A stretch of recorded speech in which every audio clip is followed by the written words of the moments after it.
Número 24. Buenos días. A partir de hoy se extiende por 2 horas la jornada laboral, es decir, de 6 a.m. a 6 p.m. La venta de muñecas inflables y robots está en apogeo.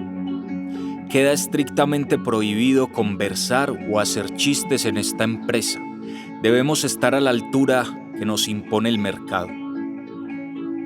De manera obligatoria, cada trabajador tiene que hacer 2 venias a diario. Al comienzo del día se inclinarán ante la imagen del Rey Supremo y al final del día ante el logotipo de nuestra institución, la Gran Calculadora. Los días festivos o de interés social serán celebrados en este recinto. Agradecemos a la voluntad divina por la oportunidad de festejar trabajando.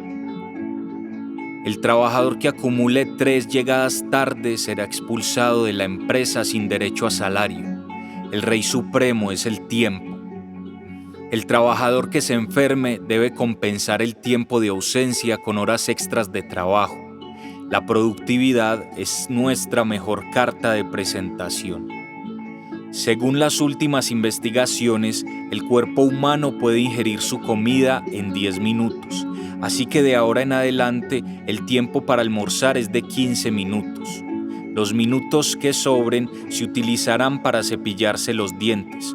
Somos conscientes de la salud oral de nuestros empleados. Léase y cúmplase a partir de hoy. Nota: las personas que estén en desacuerdo con este edicto, favor comunicar su edad, peso y talla con antelación para encontrar su reemplazo lo más pronto posible. Edicto 1.